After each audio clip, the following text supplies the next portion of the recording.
Good morning, જય સ્વામિનારાયણ વિદ્યાર્થી મિત્રો, કેમ છો? મજામાં? તો ઠીક. ચેપ્ટર નંબર 6 સ્વાધ્યાયના દાખલો ઓલરેડી પૂરું થઈ ગયું. આજથી આપણે વધારાનું સ્વાધ્યાય શરૂ કરીએ છીએ. વધારાના સ્વાધ્યાયમાં દર વખતે એક સૂચના હું તમને આપું છું, બરાબર? કે આ વધારાનું સ્વાધ્યાય જે વિદ્યાર્થીઓ કેપેબલ છે એ કરો, મતલબ જે કોમ્પિટિટિવ એક્ઝામ દેવા માગે છે. બાકી બોર્ડ એક્ઝામની દૃષ્ટિએ આ ચેપ્ટરનું પણ વધારાનું સ્વાધ્યાય બહુ કંઈ અગત્યનું છે નહીં. ઓકે, ધ્યાનમાં રાખીને એ પ્રમાણે વર્ક કરવાનું, મહેનત કરવાની.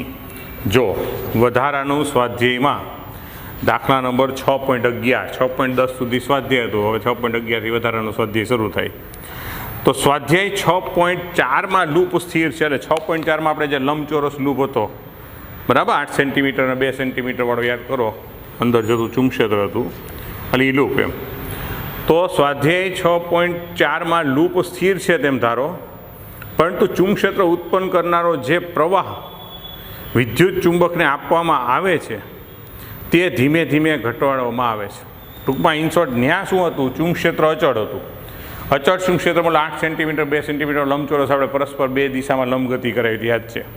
હવે ન્યા અત્યારે એવી પરિસ્થિતિ થઈ ગઈ કે એ જે લંબચોરસ લૂપ છે એ સ્થિર છે, પણ ત્યાં જે ચુંબકક્ષેત્ર છે એ કોઈ પણ, બરાબર, ઇલેક્ટ્રોમેગ્નેટને કારણે ઉત્પન્ન થતું ચુંબક્ષેત્ર આપણે વિચાર લઈએ તો ઇલેક્ટ્રોમેગ્નેટમાં પ્રવાહ ઘટાડવામાં આવે, એને કારણે ચુંબક્ષેત્રમાં ફેરફાર થાય છે એવું આપણે ધારણા કરીએ કે જેથી ક્ષેત્ર તેના પ્રારંભિક મૂલ્યો 0.3 ટેસ્લા, એમાં 0.3 ટેસ્લાનું હતું, થી 0.02 ટેસ્લા પ્રતિ સેકન્ડ. જો યુનિટ ખાસ વાંચો, મતલબ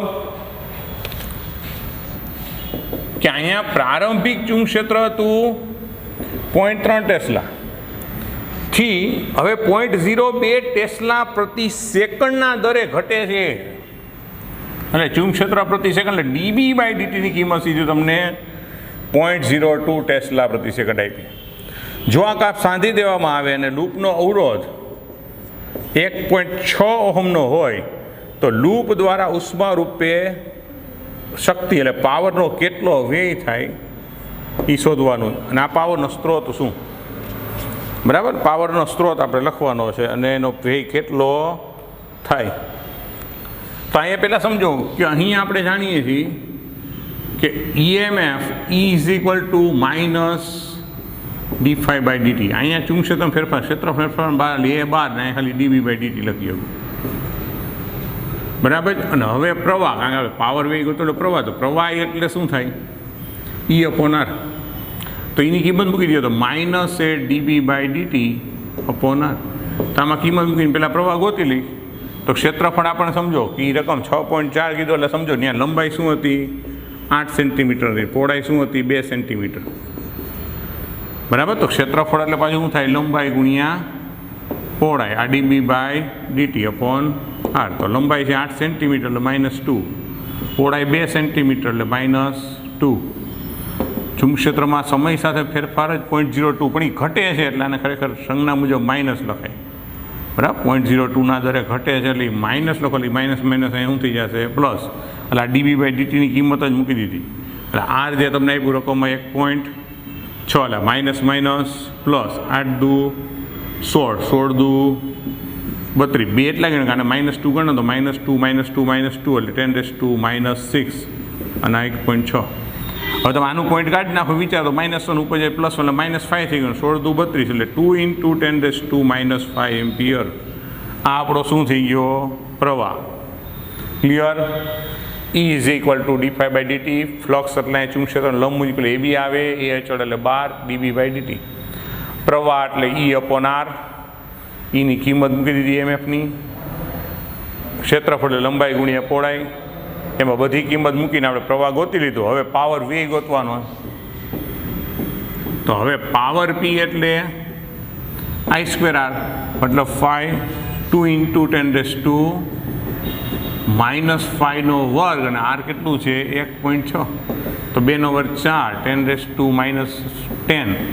1.6 એટલે 1.6 16 ચોક 64 એટલે 6.4 × 10⁻10 વોટ. જોઈ લી પહેલાં એનો જવાબ એ લોકોએ શું રાખ્યો છે? રેડી? આ જ જવાબ છે. અને આ પાવર વેગનો સ્ત્રોત શું? તો પાવર વ્યયનો સ્ત્રોત જેના દ્વારા ચુંબકીય ક્ષેત્રમાં ફેરફાર થાય છે તે બાહ્ય પરિબળ. જો સમજો આ વિધાનને કે આ પાવર વ્યયનો સ્ત્રોત એટલે આ પાવર ક્યાં ને ભાગે, કારણ કે ફિઝિક્સમાં નિયમ મુજબ કોઈ ઉર્જાનો અન્ય ઉર્જામાં રૂપાંતરણ થાય એટલે આ જે પાવર વ્યય થયો એ ઉર્જાનો સ્ત્રોત ક્યાંથી આવી ઉર્જા. તો આ જે ચુંબકક્ષેત્રમાં ફેરફાર આપણે બતાવ્યો 0.02 ટેસ્લા પ્રતિ સેકન્ડ, એ જેના દ્વારા થાય છે. માની તમને કીધું જ છે આમ તો કે ભાઈ વિદ્યુત ચુંબક છે, એમાં વિદ્યુત પ્રવાહ ઘટાડી, તો બાહ્ય વિદ્યુત પ્રવાહમાં જે તમે ફેરફાર કર્યો છે એની ઉર્જાના ભોગે તમને આ પાવર મળે. ઓકે, જોઈ નાખો. રેડી?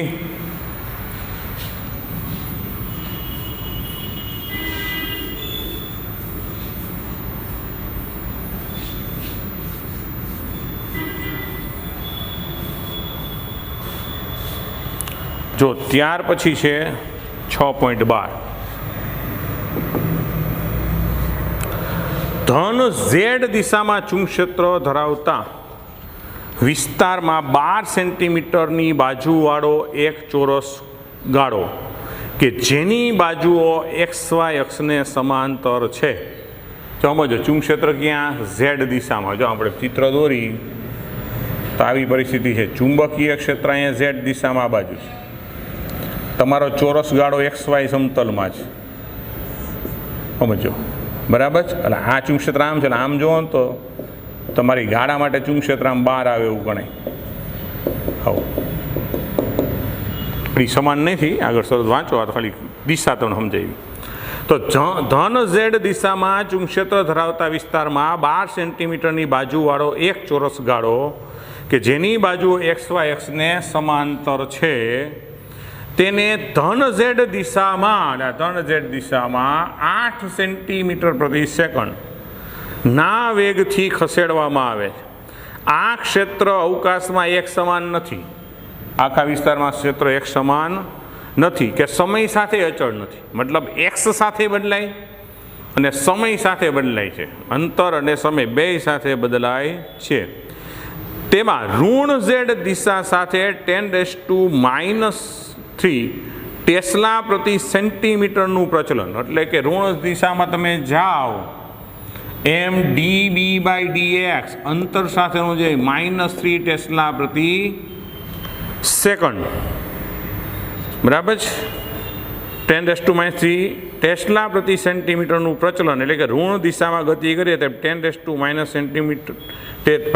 ટેસ્લા પ્રતિ સેન્ટીમીટરથી કેવું આપ્યું તમને? વધે છે. એટલે આમ જાઓ છો એમ વધતું જાય. 10⁻³ સેકન્ડથી વધે છે આમ જતા. એનો મતલબ તમે આમ જાઓ, મતલબ તમે ઘટાડા તરફ જાઓ છો, બરાબર છે? ધરાવે છે. અને સમય સાથે 10⁻³ ટેસ્લા પ્રતિ સેકન્ડના દરે ઘટતું જાય છે. એટલે આ દિશામાં પણ 10⁻³ ટેસ્લા પ્રતિ સેકન્ડના દરે આ બાજુ શું થાય છે? ઘટે છે. એટલે આ બાજુ સમય સાથે ઘટે છે ને અંતર સાથે વધે છે, બરાબર? ના દરે ઘટતું જાય. તેનો અવરોધ 4.50 મિલી ઓહ્મ છે. આખી બાજુ છે એટલે લંબાઈ કેટલી? 12 સેન્ટીમીટર. અવરોધ કેટલો જ?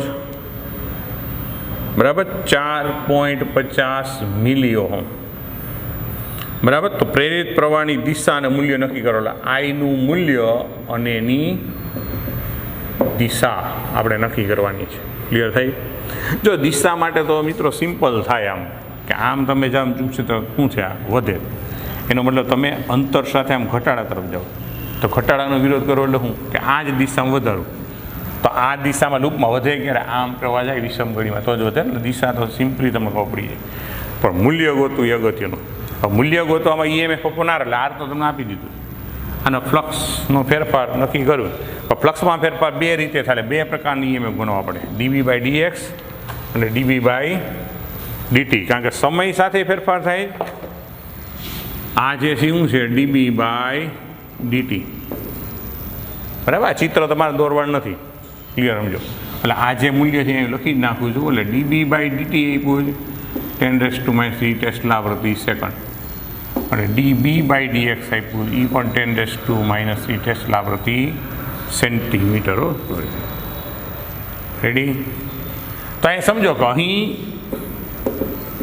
પ્રેરિત EMF બરાબર અંતર અને સમય સાથે ચુંબકીય ક્ષેત્રમાં ફેરફારને લીધે મળે. એટલે EMF આપણે બે પ્રકારે ગોતવાનો. તો જો EMF એટલે ખરેખર સૂત્ર શું હોય? -dφ/dt એમાંથી ક્ષેત્રફળ અચલ લે બહાર કાઢો. હમણાં આપણે ગણ્યું તેમ તો dB/dt એટલે એક તો dB/dt ના આધારે ગણતરી કરી નાખો, ઋણ નિશાની એવું ગણી નાખો. તો ક્ષેત્રફળ એટલે પાછું શું થાય? ચોરસ છે ને, એટલે L² લખી નાખું છું. ત્યાં કિંમત મૂકો, ઋણ નિશાની એવું ગણી નાખો તો કિંમત કેટલી લંબાઈ આપી? 12 સેન્ટીમીટર. 12 × 10⁻²² અને dB/10⁻³ તો 12 × 10⁻7 વોલ્ટ. એટલે ક્લિયર થાય? આ શું થયું? સમય સાથે. તો તે જ રીતે અંતરની સાપેક્ષ. તો અંતરની સાપેક્ષ જે આવે એટલે સૂત્ર તો આપણું શું હોય? dφ/dt એટલે કે -dB/dt એટલે કે આ L². પણ આ dB/dt ને પછી આમ કરો, આપણે જાણીએ છીએ dB/dx છે અંતર સાપેક્ષ. આ સૂત્ર આપણું આ જ છે. પણ હવે ચુંબક્ષેત્ર સમય સાપે નહીં, અંતરની સાપે ફેરફાર થાય. તો જો શું કર્યું? આ dB/dt છે મેં dx વડે ગુણી dx વડે ભાગી નાખ્યું. એટલે કે ફેરફાર સમજે? dx વડે ગુણી dx વડે ભાગ્યા ટૂંકમાં dB/dx × dx/dt. હવે dx/dt નો વેગ કહેવાય. એટલે વેગ તો તમને આપ્યો છે રકમમાં 8 સેન્ટીમીટર. અહીંયા લખવું હોય તો લખી નાખી 8 છે. તમે આકૃતિ ન દોરો તો તમને ક્લિયર થયું? તો હવે અહીંયા આપણે આની કિંમત dx/dt ની વેગ અને આ dB/dx. એટલે રીઝન શું કે dx/dt આપણે વેગ મૂક્યો કહેવાય. હવે અહીંયા જ્યારે કિંમત મૂકો ત્યારે ખાસ ધ્યાન રાખજો કે અહીંયા બધું સેન્ટીમીટરમાં છે, એને આપણે મીટરમાં ફેરવતું જવાનું છે. બરાબર? તો ઋણ નિશાની એવું ગણ નાખીએ એટલે 12 × 10⁻²² વેગ છે 8 સેન્ટીમીટર પ્રતિ સેકન્ડ છે એટલે -2. એમ dB/dx એ પ્રતિ સેન્ટીમીટર આપ્યો. બરાબર? dB/dx સેન્ટીમીટર, અહીંયા -2 એટલે સેન્ટીમીટર ફેરવો એટલે છેદમાં -2 ઉપર જાય એટલે +2 ઇન્સોટા 10⁻1 થઈ જાય. સમજો, ટેસ્લા પ્રતિ મીટરમાં લખો તો -1 એટલે અહીંયા 10⁻1 dB/dx. સમજણ પડી? તો આ શું થશે? 12² એટલે 100 ને અહીંયા આપણે ભૂલી ગયા છીએ ભાઈ, 12² 144 થાય. તો અહીંયા આપણે 12² એટલે 144 × 8 કરવાનું. બરાબર? અને -4 -2 10⁻7 બરાબર? 144 × 8 આપણે કરી જોઈ.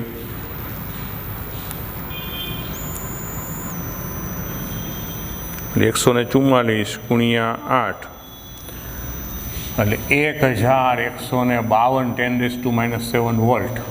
બરાબર? આને આપણે કામ કરી સિમ્બોલ E1 આપી, આને આપણે E2 એટલે કુલ EMF એટલે બેનો સરવાળો હતો માટે કુલ EMF E એટલે E1 + E2. તો બેમાં 10⁻7 છે એટલે 144 + 52 10⁻7 કોમન એટલે સરવાળો કરી નાખો તો 6 9 2 1 10⁻7 વોલ્ટ એટલે આ કુલ EMF થયું. તો આપણે ગણવાનું છે પ્રવાહ. તો હવે પ્રવાહ I એટલે EMF / R. તો 1 2 96 10⁻7 અવરોધ કેટલો આપ્યો છે? 4.50 મિલિઓહમ એટલે -3. બરાબર? તો 12 96 ભાગ્યા 4.5 એટલે 288 10⁻4 એમ્પિયર. હવે જોઈ લઈએ અને જવાબ શું આપ્યો છે. બરાબર? તો એ લોકોનો જવાબ છે 2.88 10⁻2 એટલે 2 પોઈન્ટ આમ ખસી જાઓ તો I = 2.88 10⁻2 એમ્પિયર આ મૂલ્ય મળી ગયું. અને દિશા માટે તો હમણાં સમજાયું મુજબ કઈ દિશામાં હશે? વિષમઘડી દિશામાં. તો અહીં લૂપમાં વિદ્યુત પ્રવાહની દિશા વિષમઘડી દિશામાં જોઈ નાખો, સ્ક્રીનશોટ લેવો હોય તો લઈ લેજો, વ્યવસ્થિત સમજી લેજો.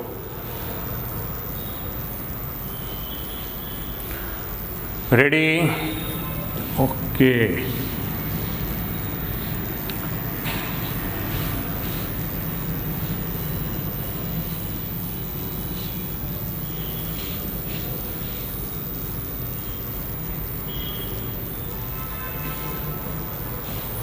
જો ત્યાર પછીનો જે પ્રશ્ન છે 6.13. જો 6.13ની રકમ હોય છે એક શક્તિશાળી લાઉડ સ્પીકરના. જો મિત્રો, રકમમાં જે કાંઈ અમુક વિચિત સમજે હોય, તમને જે રાશિ આપેલી છે એને તમે નોટ કરો, એના આધારે સૂત્ર વિચારશો એટલે આ ચેપ્ટરના દાખલા લગભગ ઇઝી પડશે. એક શક્તિશાળી લાઉડ સ્પીકરના ચુંબકના ધ્રુવો વચ્ચેના ક્ષેત્રના મૂલ્યને માપવું છે. એક લાઉડ સ્પીકર છે, એના બે ચુંબકી ધ્રુવો છે, એની વચ્ચેના ક્ષેત્રનું માપન કરવું છે. ખૂબ જ નજીક વીંટાળેલા 25 આંટાવાળી એક નાની 2 સેન્ટીમીટર સ્ક્વેર ક્ષેત્રફળની સપાટ સર્ચ કોઇલ ને ક્ષેત્રની દિશાને લંબ રાખવામાં આવે છે. એટલે આપણે પહેલાં નોંધી લેવાનું, આંટા કેટલા? 25, ક્ષેત્રફળ કેટલું જ?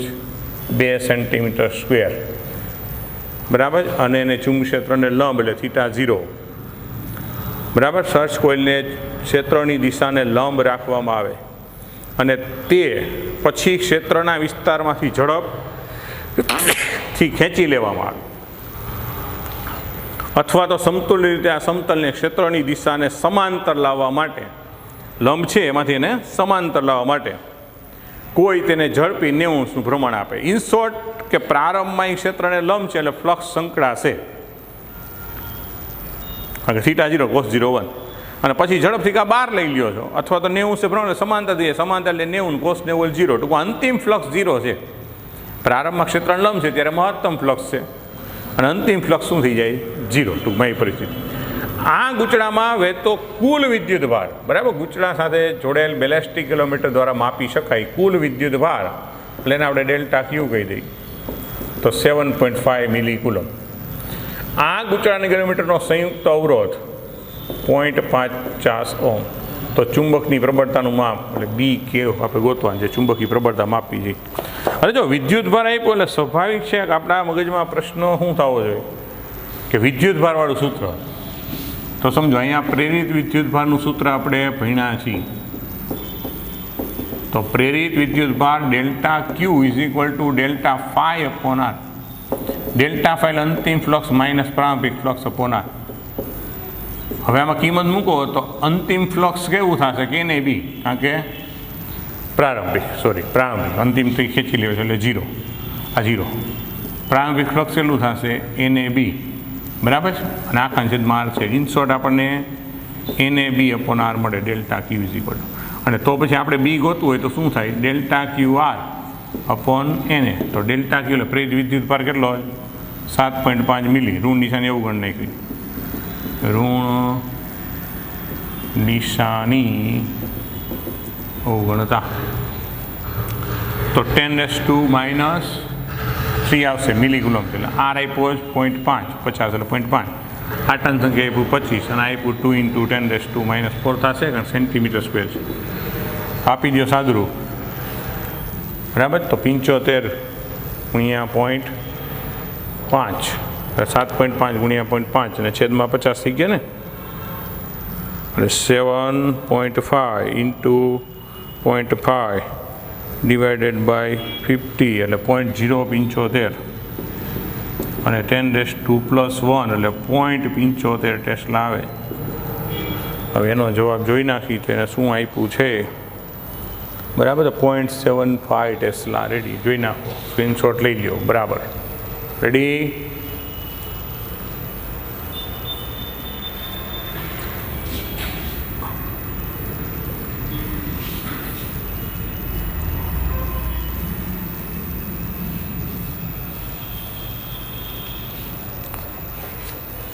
જો ત્યાર પછીનો પ્રશ્નોમાં ઘણો બધા પ્રશ્નો છે. આમ ધીરે ધીરે એક પછી એક પ્રશ્ન આપણે જોતા જવાના. 6.14 થોડોક લાંબી ગણતરી છે. આમ ઇઝી છે પણ વ્યવસ્થિત વિચારીને જવાબ આપતા રહેવાના. જો આકૃતિ 6.20 એ કાયમી ચુંબકના ધ્રુવો વચ્ચે લીસા પાટાઓ એ બી, એટલે આકૃતિ જુઓ તમે દેખાય બોર્ડ ઉપર, એમાં એ બી છે એ પાટા છે, લીસા પાટા, એની ઉપર સળિયો PQ ગતિ કરે છે, બરાબર, સ્થિત એક ધાતુના સળિયા PQને દર્શાવેલ છે. આ પાટાઓ, બરાબર છે, એટલે પાટા એ બી, સળિયો અને ચુંબક્ષેત્ર ત્રણેય પરસ્પર લંબ છે, બરાબર, ત્રણેય પરસ્પર લંબ દિશામાં છે.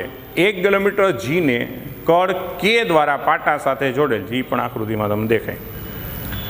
આ સળિયાની લંબાઈ, બરાબર, તો મૂલ્ય આપણે નોટ કરી લઈએ કે લંબાઈ 15 સેન્ટીમીટર, મતલબ 0.15 મીટર, ચુંબક ક્ષેત્ર 0.5 ટેસ્લા, 50 એટલે 0.5, અને સળિયો ધરાવતા બંધ ગાળાનો અવરોધ 9 મિલી ઓહમ, મતલબ 9 × 10⁻³ ઓહમ. આ ક્ષેત્ર સમાન છે એમ ધારો, બરાબર. તો હવે એક પછી એક પ્રશ્નોને વાંચતા જઈને જવાબ દેતા જઈએ. ધારો કે કળ કેખુલી છે અને સળિયાને 12 સેન્ટીમીટર પ્રતિ સેકન્ડ, તો 12 સેન્ટીમીટર સેકન્ડ મતલબ 0.12 મીટર પ્રતિ સેકન્ડની ઝડપે દર્શાવેલ દિશામાં ખસેડવામાં આવે તો પ્રેરિત EMFનું ધ્રુવત્વ અને મૂલ્ય શોધો, બરાબર છે. તો અત્યારે જો પરિસ્થિતિ, આપણું પ્રેરિત EMFનું મૂલ્ય, તો આપણી પાસે સૂત્ર છે પ્રેરિત EMFનું મૂલ્ય E બરાબર BVL, તો B છે 0.5, V છે 0.12, લંબાઈ છે 0.15, તો સાદુરૂપ છે આપવું પડે, બરાબર. એટલે 0.5 × 0.12 × 0.15 એટલે 0.009 વોલ્ટ, બરાબર. છતાં એ લોકોએ જે જવાબ જે ફોર્મમાં રાખ્યા હોય એટલે એને 9 મિલી વોલ્ટ રાખ્યું, હાલે, કારણ 10⁻³ થવાનું ને. હવે દિશા જો સમજી લો, હું ખાલી રેખાચિત્ર દોરું છું એટલે સમજી જાય. સળિયો આમ છે એટલે વેગની દિશા આમ છે, બરાબર. એને આ સળિયાનો છેડો કયો કીધો જુઓ રકમમાં છે, એને આ P કીધો, ધ્રુવત્વ કીધું ને, કયો ધ્રુવત્વ એટલે કયો છેડો ધન ને કયો છેડો ઋણ, આ P કીધું. ચુંબક્ષેત્ર જો આમ નીચે છે, કારણ કે એને N છેડો ક્યાં છે, ઉપર છે, ચુંબક્ષેત્ર બીની દિશા આમ છે, તો મતલબ કે વેગ આમ છે ને આપણે સ્ક્રૂને આમ ફેરવવો પડે, ટૂંકમાં Vની દિશાથી આમ નીચે લેવો પડે, એટલે Vની દિશા આમ છે, બરાબર. સ્ક્રૂને તમારે આમ, અત્યારે મેં માર્ક કેમ રાખ્યું, પુસ્તકમાં લંબ, એટલે આમ તમે ફેરવશો તો સ્ક્રૂને આમ ફેરવો એટલે સ્ક્રૂ ક્યાં જાય, અંદર, અંદર, એટલે P કેવો બનશે, ધન, Q કેવો બનશે, ઋણ. એટલે ધ્રુવ તો કેવું થયો કે અહીં સળિયાનો P છેડો ધન તથા Q છેડો ઋણ બનશે. Okay, ready. હવે બીજો પ્રશ્ન છે એ વાંચો, બી, કે જ્યારે કે ખુલ્લી હોય ત્યારે સળિયાના છેડા ઉપર કોઈ વધારાનો વિદ્યુતભાર પ્રસ્થાપિત થશે અને જો કે બંધ હોય તો શું થાય, બરાબર. તો આનો જવાબ શું છે, કળ ખુલ્લી હોય, બરાબર, ત્યારે શું થશે, તો કળ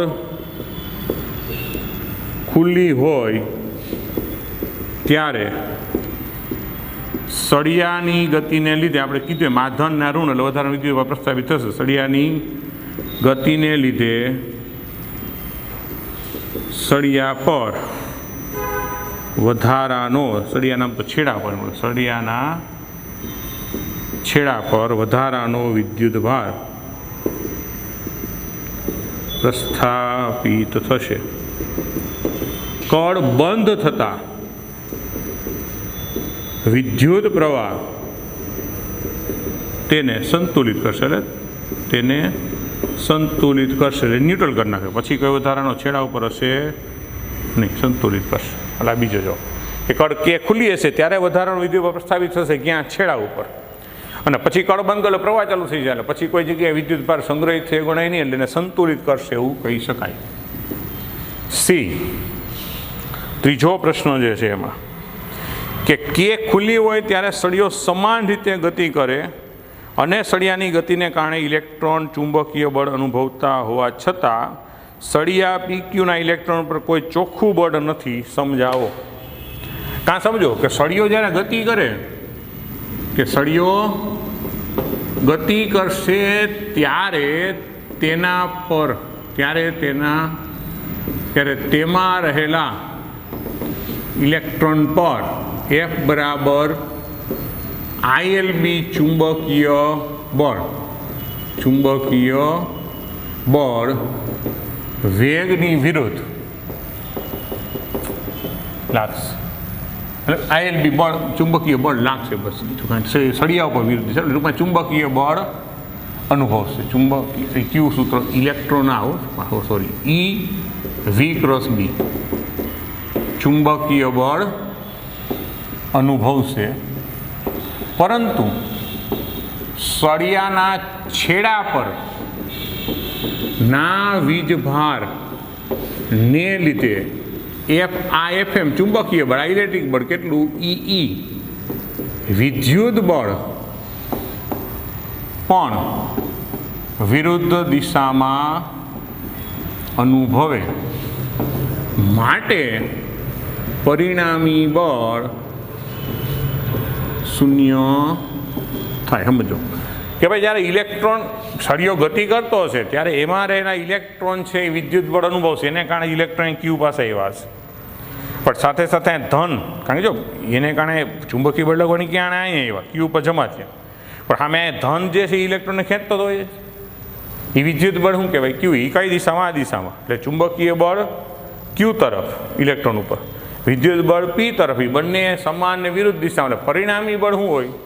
શૂન્ય થાય. એટલે ચુંબકીય બળ લાગવા છતાંય એના ઉપરનું પરિણામી બળ શૂન્ય હોય છે. જ્યારે કે બંધ હોય ત્યારે સળિયા પરનું ગતિક અવરોધ બળ ક્યુ. તો સળિયા પરનું ગતિક અવરોધ પણ આપણે સૂત્ર લખ્યું હતું ILB. તો અહીંયા સળિયા પરનું ગતિક અવરોધક બળ, તો EF બરાબર શું થાય? ILB. તો ILB એટલે E/RLB. તો EMF આપણે ગોતી નાખ્યું કેટલું? 9 × 10⁻³ સળિયાની લંબાઈ કેટલી આપી? 0.15. બી કેટલું છે? 0.5. અને અવરોધ કેટલો આપ્યો છે? 9 × 10⁻³ તો આ બે કેન્સલ થઈ ગયું. એટલે F બરાબર થાય 0.15 × 0.075 જેવો જવાબ આવવો જોઈએ. બરાબર છે. એટલે એને 75 × 10⁻³ કીધું છે. અને આટલા ન્યૂટન મતલબ 75 × 10⁻³ ન્યૂટન. એટલે આ ડી થઈ ગયું. હવે આપણે ઈ જોઈએ. તો એને ઈની રકમ આપી છે કે જ્યારે કે બંધ હોય ત્યારે સળિયાને એ જ ઝડપ 12 સેન્ટીમીટરથી ખસેડવા માટે કેટલો પાવર શક્તિની જરૂર પડે, અને જ્યારે કે ખુલ્લી હોય ત્યારે કેટલી શક્તિની આવશ્યકતા છે. એટલે બંધ હોય ત્યારે એના ઉપર બળ લાગે. તો જ્યારે કળ કે બંધ હોય ત્યારે પાવર P બરાબર બળ ગુણ્યા વેગ. તો બળ તો આપણે ગોતી લીધું 75 × 10⁻³ અને વેગ રકમમાં આપ્યો કેટલો? 0.12. તો આપી દો સાદુરૂપ. તો P બરાબર 75 × 0.12 એટલે 9. તો 9 × 10⁻³ વોટ. અને ખુલ્લી હોય કળ કે ખુલ્લી હોય ત્યારે તો પ્રવાહ નિર્માણ થઈ જાય. એટલે પાવર P બરાબર શું થાય? 0. એટલે કે ખુલ્લી હોય ત્યારે પાવર કેવો થશે? બરાબર, પ્રવાહ પ્રેશર 0. એટલે પ્રવાહ જ ન હોય એટલે I 0 થાય એટલે 0. ઓકે, ક્લિયર થયું ને? ઓલું આપણે EI બરાબર 9 × 10⁻³ વોટ. બરાબર. એટલે ખુલ્લી હોય ત્યારે કોઈ પ્રવાહ ન હોય એટલે શું થઈ જાય? 0. હવે F. આમાં ઘણા બધા પ્રશ્નો છે મિત્રો. F સમજી તો બધાય, બાકી બોર્ડ પૂછી નાખશું. જો આ બંધ પરિપથમાં ઉષ્મા રૂપે કેટલી શક્તિનો વ્યય થાય? તો I²R. અને આ શક્તિ પાવરનો સ્ત્રોત શું? તો ઉષ્મા રૂપે વ્યય થતી શક્તિ, તો ઉષ્મા રૂપે પાવર વ્યય તેને હું P' કીધું હતું. તો I²R. હવે I સીધો આપણે E² / R² કરી નાખીએ × R એટલે કે E² / R. કારણ કે આપણે હું પ્રવાહ કંઈક હોય તો અહીં આપણે એમ જ મૂલ્ય મૂકી. તો 9 × 10⁻³ નો વર્ગ અને અવરોધ કેટલો છે? 9 × 10⁻³ એટલે 9 × 10⁻³ વોટ. ક્લિયર થયું? એટલે ઉષ્મા રૂપે વ્યય પામતો પાવર. એની સાથે તમે બીજો પ્રશ્ન શું પૂછ્યો છે? બરાબર, ઉષ્મા રૂપે નાનો સ્ત્રોત શું? તો સ્ત્રોત એટલે જેને કારણે ઉત્પન્ન થાય. બરાબર છે. તો EMF પ્રેરિત કરતું બાહ્ય પરિબળ સ્ત્રોત તરીકે વર્તે. તો આજે EMF જેને કારણે પૂરું થયું, બરાબર, એટલે બાહ્ય પરિપદ. આપણે ટૂંકમાં સળિયાને ગતિ કરવા માટે તમે જે યાંત્રિક રચનાનો ઉપયોગ કર્યો હોય છે, સળિયા એમને તો ગતિ નહીં કરે. જે બાહ્ય પરિબળનો ઉપયોગ કર્યો સળિયાને ગતિ કરવા માટે જે બાહ્ય પરિબળનો ઉપયોગ કર્યો સ્ત્રોત તરીકે ત્યાં વર્તન કરશે. ત્યાર પછીનો છે જી. બરાબર, છેલ્લો પ્રશ્ન છે કે ચુંબક્ષેત્ર લંબ રૂપે હોવાને બદલે પાટાને સમાંતર હોત તો ગતિમાન સળિયામાં EMF કેટલું હોત? પણ શૂન્ય. કારણ કે જો લંબ રૂપે ન હોત એની દિશામાં જો તો V અને બિંદુ એક સાથે પ્રેરિત EMF થાય નહીં. એટલે જો ચુંબકીય ક્ષેત્ર પાટાને સમાંતર હોત તો પ્રેરિત EMF શૂન્ય થાય. કારણ ફ્લક્સમાં ફેરફાર જ થાય નહીં અને પ્રેરિત EMF મળે જ નહીં. ઓકે, જોઈ નાખો, સ્ક્રીનશોટ લઈ લ્યો.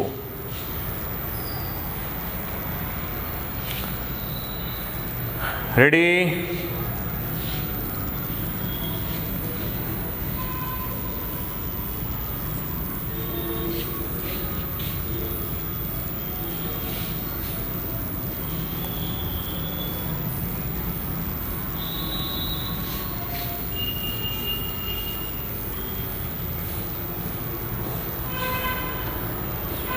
જો ત્યાર પછીનો છે પ્રશ્ન એ છે 6.15. 30 સેન્ટીમીટર લંબાઈ, 25 સેન્ટીમીટર સ્ક્વેર આડછેદનું ક્ષેત્રફળ, 500 આટાવાળું અને જેના ગર્ભભાગમાં હવા હોય તેવું સોલેનોઇડ એટલે કે એરકોડ, હવાનો ભાગ એટલે એરકોડ, વચ્ચેનો ભાગનો હવા એટલે કાઉન્સમાં એરકોડ લખ્યું. સોલેનોઇડ 2.5 એમ્પિયર પ્રવાહનું વહન કરે છે. આ પ્રવાહને અચાનક 10⁻³ સેકન્ડના ટૂંકા સમયગાળામાં બંધ કરવામાં આવે છે એટલે અંતિમ પ્રવાહ શૂન્ય. આ પરિપથમાં ખુલ્લી કળના છેડા વચ્ચે પ્રેરિત સરેરાશ બેક EMF કેટલું હશે? સોલેનોઇડના છેડાની નજીકના ચુંબક્ષેત્રના ફેરફારને અવગણો. એટલે પહેલાં આપ્યું છે નોંધો તો સોલેનોઇડની લંબાઈ 30 સેન્ટીમીટર એટલે કે 0.3 મીટર. આડછેદનું ક્ષેત્રફળ 25 સેન્ટીમીટર સ્ક્વેર એટલે 25 ગુણ્યા 10⁻⁴ મીટર સ્ક્વેર. પ્રવાહ 2.5 એમ્પિયર. આટા છે 500 એટલે I1 છે, I2 છે 0 કારણ બંધ કરી દો છે. અને કેટલા સમયગાળામાં એટલે DT એટલે 10⁻³ સેકન્ડ. તો આપણે EMF ગોતવાનો. હવે સોલેનોઇડ એટલે આત્મપ્રેરકત્વ ધરાવતી રચના. બરાબર, લાડા અહીં સમજો બેક EMF જે કીધું સોલેનોઇડમાં બેક EMF તો E એટલે -L/dI/dt. હવે સોલેનોઇડ માટે એલનું સૂત્ર આ તમને યાદ હોવું જોઈએ કે μ0n²A/L. જાનો એક સૂત્ર આપણે આવું થિયરિટિકલ મેળવ્યું જ છે કે μ0n²AL. પણ આપણે કુલ આટા આપ્યા એટલે n²/L² એક L ઉડી જાય. એટલે આપણું સૂત્ર અત્યારે આવું લખ્યું છે. DI એટલે અંતિમ માઇનસ પ્રારંભિક /dt. તો કિંમત મૂકો એટલે 4π10⁻⁷. આટાની સંખ્યા કેટલી? 500. અહીં પાઈની કિંમત મૂકી જ દેવાનું. 4 પાઈ એટલે 3.14 10⁻⁷. આટાની સંખ્યા છે 500નો વર્ગ. ક્ષેત્રફળ છે 25 ગુણ્યા 10⁻⁴. અંતિમ પ્રવાહ 0 કરી નાખો છે. પ્રારંભિક છે 2.5. લંબાઈ છે 0.3 અને સમયનો ફેરફાર આપ્યો છે 10⁻⁻3. બસ સાદું ખાલી આપો. એટલે જો આ માઇનસ એટલે માઇનસ માઇનસ પ્લસ. બરાબર, હવે જે કંઈ બાકીની રકમો જે છે હવે અહીંયા સાદું પતે જો 5નો વર્ગ 25 અને આ 10⁻+4 લઈ લેવાનું. આ 10⁻2 મીંડા એટલે 10⁻2 એનો વર્ગ એટલે +4 ગણી નાખવાનું. એ 5ના વર્ગને 25 લેવાનું એટલે સાદુરૂપ આપો ત્યારે 4 ગુણ્યા 3.14 ગુણ્યા 5નો વર્ગ એટલે 25 ગુણ્યા પાછું 25 ગુણ્યા 2.5 ભાંગા 0.3. 3 એટલે આપણી પાસે કિંમત આવશે પેલું માઇનસ મેં પ્લસ થઈ ગયું એટલે 65 416.66 અને 10⁻⁴ આ +4 એની સામે -4 કેન્સલ એટલે -3 કેન્સલ એટલે -4 વોલ્ટ એટલે 1 2 3 4 પોઈન્ટ આમ ખસી જાઓ તો 6.54 વોલ્ટ એવો જવાબ થાય છે. એ લોકોને કેવો થાય છે તો એ જ છે. રેડી? જોઈ નાખો. બરાબર. અહીંયા માત્ર તમને આ સમીકરણ યાદ આવે પછી આ સમીકરણ યાદ આવવું જોઈએ, ખ્યાલ હોવો જોઈએ. ઓકે.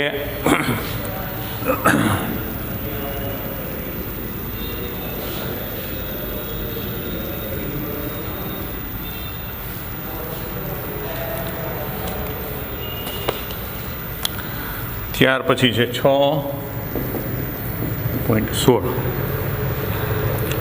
એમાં 2 પ્રશ્નો છે. એ આકૃતિ 6.1 નીચે માં બતાવ્યા પ્રમાણે એક લાંબા સુરેખ તાર અને એ બાજુવાળા એક ચોરસ ગાળાઓ વચ્ચેના અન્યોન્ય પ્રેરકત્વ માટેનું સમીકરણ તારો. બીજો પ્રશ્ન છે કે હવે ધારો કે સુરેખ તાર મૂલ્ય આપ્યું 50 એમ્પિયર પ્રવાહનું વહન કરે અને ગાળાને v બરાબર 10 મીટર પ્રતિ સેકન્ડના અચળ વેગથી જમણી તરફ ખસેડવામાં આવે. જ્યારે x બરાબર 0.2 મીટર હોય તે ક્ષણે ગાળામાં પ્રેરિત એમની ગણતરી કરો. એ 0.1 લો. ધારો કે ગાળો મોટો અવરોધ ધરાવે છે. બરાબર. એવી ગણતરી આપણે કરેલી છે. રેડી? તો અહીંયા સમજો પરિસ્થિતિ આવી છે કે આ તાર છે, એમાંથી આ જેટલું પ્રવાહ પસાર થાય. અહીંયા એક ગાળો આપેલો છે, એની લંબાઈ એ છે, એનું અહીંથી અંતર છે x. તો આનું અન્ય પ્રેરકત્વ ગોતવાનું. તો પહેલાં તો આને કારણે ચુંબક્ષેત્ર ગોતવું પડે અને એ ચુંબક્ષેત્રમાં ક્ષેત્ર સાથે સંકળાયેલો ફ્લક્સ. તો હવે આ ગાળો કંઈ બહુ નાનો છે એવું કંઈ રકમમાં કીધું નથી. એટલે આપણે શું વિચારવું પડે કે ધારો કે અહીંથી r અંતરે dr લંબાઈનો નાનો ખંડ વિચારવા. તો પહેલાં સમજો આ તારને કારણે r અંતરે ચુંબક્ષેત્ર પછી dr જેટલા ખંડ માટે એટલા વિસ્તારમાં કેવું હોય? અચળ. તો અહીંયા પહેલાં આપણું વર્ણન શું થાય કે અહીં લાંબા તારને લીધે r જેટલા લંબ અંતરે ચુંબકીય ક્ષેત્ર, તો b બરાબર લાંબા તારને કારણે μ0I/2πr આવું મળે. તો હવે ગાળામાં આ ચોરસ ગાળો છે, r અંતરે di લંબાઈનો સૂક્ષ્મ ખંડ લેતા તેની સાથે સૂક્ષ્મ ખંડ સાથે સંકળાયેલ ફ્લક્સ. તો એ ડી5 બરાબર શું લખી શકે? ચુંબક્ષેત્ર ગુણાકાર સૂક્ષ્મ ખંડનું ક્ષેત્રફળ. તો આ જે સૂત્ર છે μ0/2π, હવે સૂક્ષ્મ ખંડનું ક્ષેત્રફળ એ dr કહેવાય કે નહીં? કારણ કે આ તો ચોરસ છે ને, એ લંબાઈનો ચોરસ જ છે, સમજી લ્યો. એટલે આની લંબાઈ તો એ જ છે ને, પહોળાઈ dr થયેલી એ dr, એટલે આ ડી5 મળ્યું. તો માટે કુલ ફ્લક્સ માટે કુલ ફ્લક્સ ફાઈ બરાબર શું થાય? તો કુલ ફ્લક્સ ફાઈ કરવું એટલે આપણે આ પદનું સંકલન કરો. કુલ ફ્લક્સ ફાઈ એટલે સંકલન d5. હવે સંકલનની કિંમત જ્યારે મૂકો ત્યારે μ0I/2π આ બધું અચળ છે. સંકલનમાં ખાલી 1/dr આવે. આ 1/dr. તો આરની લિમિટ શું થાય કે અહીંથી x અંતરે છે અને અહીંથી એ અંતર, એટલે x થી લઈને x + a અંતર. એટલે આની લિમિટ શું થાય? x થી x + a. તો μ0I/2π 1/r નું સંકલન થાય ln r. બરાબર. બી ગ્રુપ વાળાને ખબર હોવી જોઈએ. 1/x નું સંકલન શું થાય? ln x. તો ln r પેલા upper limit minus lower limit, તો μ0I/2π તો ln x + a minus ln x. આપણને ખબર છે કે ln એટલે ભાગાકાર હોય તો લોગમાં ભાગાકારમાં લખી છે, બાદ બાકી હોય એટલે તો આમ થાય x + a/x. હજી સેપરેટ ભાગાકાર કરી નાખી તો μ0I/2π શું થઈ જાય? ln 1 + a/x. મેં સ્વતંત્ર ભાગાકાર કરી નાખ્યો. આ ઉપરનો જવાબ એ હાલે. એટલે આજે આપણે ફ્લક્સ જો મિત્રો સમજો, તો આત્મપ્રેરક એટલે ફ્લક્સ ડિવાઇડ બાય પ્રવાહ. તો માટે અન્યોન્ય પ્રેરકત્વ m બરાબર તો શું હોય? ફ્લક્સ ડિવાઇડ બાય પ્રવાહ. પ્રવાહ ભાગી નાખો તો μ0a/2π upon 2 pi ln 1 plus a upon x અથવા x પ્લસ a જે લખ્યું હોય આ આપણો જવાબ છે. પહેલો જવાબ છે એનો અન્યોન્ય પ્રેરકત્વ ગોતવા માટેનો. ક્લિયર થાય?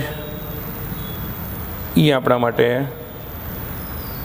એને EMF જ કીધું, અન્યનો પ્રેરકત્વ ગોતવાનું કીધું હતું. બરાબર? તો આખું લાંબા થાય તો એ બાજુ ચોરસ વચ્ચેના અન્યનો પ્રયોગ માટે આ અન્યનો પ્રયોગનું સૂત્ર આવ્યું. હવે જે પરિસ્થિતિ આપી છે એ આપણે EMF બરાબર 10 સ્પિન જમણી ગોતવામાં 0.2 મીટર ક્ષણે ગાળામાં પ્રેરિત EMFની ગણતરી કરો. તો હવે આપણે આમાંથી EMFની ગણતરી કરવાની છે. તો જો EMFની ગણતરી કરવા માટે આપણે ફ્લક્સનું વિકલન કરવું પડે. તો હવે પ્રેરિત EMF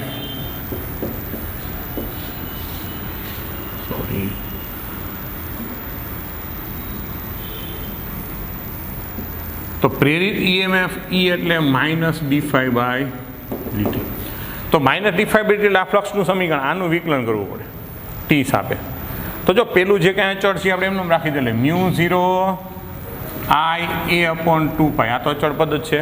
હવે ખાસ સમજો x આમાં છે એટલે આ પદનું ટી સાપેક્ષ વિકલન, પણ ખરેખર આમાં અત્યારે x છે તો log x નું વિકલન શું થાય કે 1/x. ક્લિયર થાય? એટલે log x નું વિકલન થાય 1/x. એટલે આપણે શું કરવું પડે? 1/1. પાછું ધારેલા પદનું વિકલન ગુણાકાર કરવું પડે, કારણ કે આ કોઈ ટી નથી. તો આ પદનું પાછું ટી સાપેક્ષ વિકલન કરું ત્યારે ખાસ સમજો કે 1 નું 0, આનું થાય 1/x નું વિકલન થાય -1/x². એટલે 1 નું 0, આનું થાય -1/x², અને ઇન્ટુ પાછું dx/dt, કારણ કે આપણે ટી સાપેક્ષ કરીએ છીએ. ક્લિયર થાય? તો dx/dt એટલે વેગ થઈ ગયો એટલે આગળ લઈ. તો જો હવે જોઈએ તો E is equal two minus plus, તો μ0 I આ a એટલે a², ઓલું dx/dt એટલે વેગ અપોન 2π, આનું આ 1 + a/x, અને આ થશે x². રેડી? એટલે હજી આપણે જો x² હવે અંદર ગુણી નાખી તો શું થાય? આ કિંમત સીધી મૂકી દીધી. હાલો તો 4π 10⁻⁷ I એટલે રકમમાં શું આપ્યું છે? તો I is equal two 50 ampere, E એટલે 0.1, વેગ એટલે 10, અહીંયા 2π, 1 + a એટલે 0.1, x એટલે 0.2, ને અહીંયા 0.2 નો સ્ક્વેર. તો 4π ને 2 થઈ ગયું એટલે 50 દુ 100, એની સામે 10⁻² કેન્સલ, એટલે આ બધે પદ આ પદ કેન્સલ. હવે 10 અને 10⁻⁷ -6 ઉપર આવ્યું. નીચે આનું પોઈન્ટ કેન્સલ, 1/2 એટલે 0.5, એટલે 1 + 1.5 એટલે 1.5, અને 0.2 એટલે 0.04. તો હવે આનું આપણે સાદુરૂપ આપી દઈએ તો 1 ડિવાઇડેડ બાય 1/1.5 ડિવાઇડેડ બાય 0.04, એટલે એ જવાબ આવશે 16.66, અને 10⁻⁶ તો 1.5 1.67 કરી નાખો ચાલે 10⁻⁴. બરાબર? એટલે નજીકતમ જવાબ તમને મળી જશે. બરાબર છે? એ લોકોએ જવાબ રાખ્યો છે કેટલો? 1.7 કરી નાખ્યો, એટલે 6.7 એટલે 7 ની થઈ ગયા ને, તો આપણે 1.7 કરી નાખ્યું. આમ ખસો 1.66 એની જગ્યાએ શું કરી નાખ્યું? 1.7. રેડી? જોઈ લો, સ્ક્રીનશોટ લઈ લેજો. હવે ત્યાર પછીનો જો, હવે 6.17 એકમ લંબાઈ દીઠ લેમ્બડા જેટલો રેખીય વીજભાર અને m દ્રવ્યમાન અને r ત્રિજ્યાના વ્હીલની ધાર એટલે કે રીમ પર એક સરખી રીતે મૂકવામાં આવેલ છે. આ વ્હીલના હલકા અવાહક આરાઓ છે અને તેની અક્ષને અનુલક્ષીને ઘર્ષણ વિના ભ્રમણ કરવા મુક્ત છે. એક સમાન ચુંબક્ષેત્ર એ ધારની અંદરના વર્તુળાકાર ભાગમાં વિસ્તરેલ છે કે જેને B is equal to -B0 K caret, કે જ્યાં R is less than A and A is less than R, અને અધરવાઇઝ 0, બરાબર, અન્યથા. હવે જો આનો મતલબ તમને હમણાં સમજાવીએ આપણે. દ્વારા આપવામાં આવે છે આ ક્ષેત્ર અચાનક બંધ કર્યા પછી વ્હીલનો કોણીય વેગ શું હશે? તો સમજો વિદ્યાર્થી મિત્રો કે અહીંયા એક વ્હીલ આપ્યું છે, આ એનું કેન્દ્ર. હવે એમાં જે ચુંબકીય ક્ષેત્ર છે એ આટલા વિસ્તારમાં જ છે, બરાબર ને. B0 કેલો અચળ જ છે અને માઇનસ કેલ અંદર, મતલબ સમજો આ છે એ એક્સ અક્ષ, આ છે એ વાય અક્ષ, તો અંદર ઝેડ અંદર જ દિશા છે ને માઇનસ કે કેરેટ. એટલે આનું જે આ વિસ્તાર છે ચુંબક ક્ષેત્રવાળો વિસ્તાર છે એ છે, અને ખરેખર આની ત્રિજ્યા, વ્હીલની ત્રિજ્યા છે યાર. તો અહીંયા સમજો કે અહીં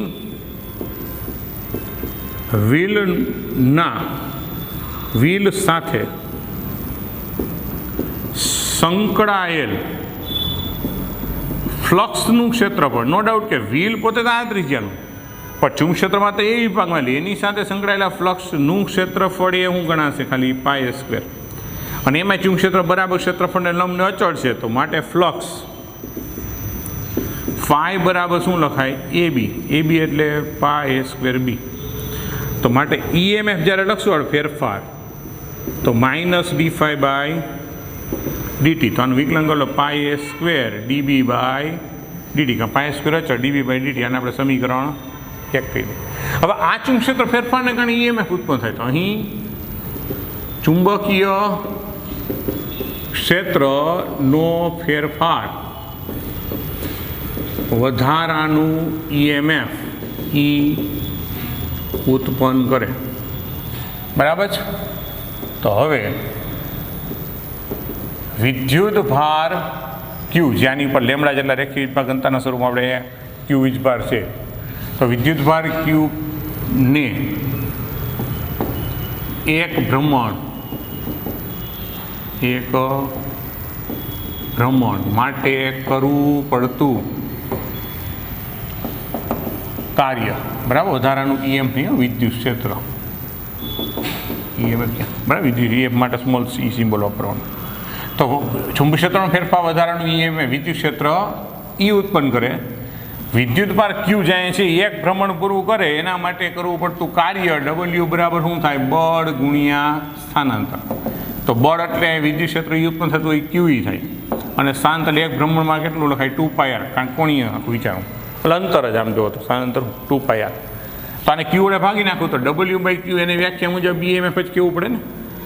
બીજું ચેપ્ટર 20 સ્થિતિમાંની વ્યાખ્યા મુજબ એક વીજભાર માટે કરવું પડતું કાર્ય, તો એ શું થઈ જાય આપણા માટે? હવે આ કેપિટલ R, તો 2πr × E, સમીકરણ 2. તો સમીકરણ 1 પ્રેરિત EMFનું સમીકરણ I નિયમ મુજબ વિદ્યુત ક્ષેત્રના કારણે ઉત્પન્ન થતું EMF બે સમાન. તો સમીકરણ 1 અને 2 પર છે, એટલે બેને આપણે સરખાવી તો ઋણ નિશાને અવગણ્યા નાખી તો શું થશે? 2πre = πa²dB/dt. પાઈ કેન્સલ, આમાંથી આપણે ઈને કરતા બને, આગળ જતાં આપણે એનો ઉપયોગ કરવાનો, એટલે ઈને કરતા બનાવી લો ખરી તો શું થાય? a²dB/2r × dt. આ સમીકરણ નંબર 3.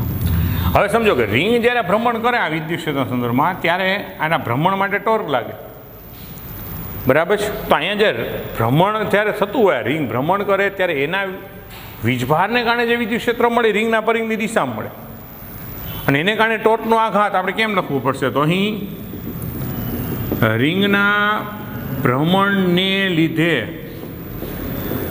રિંગ પરના વિદ્યુત ભારને લીધે વીજ ક્ષેત્ર રિંગના પરિઘની દિશામાં હોય, મતલબ કે જે દિશામાં ભ્રમણ કરે એ જ દિશામાં મળે, અને ઉદ્ભવતું ટોર્ક.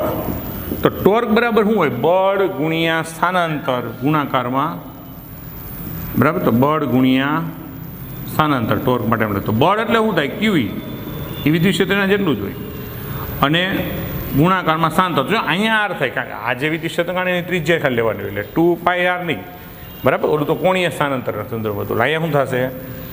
QE × R.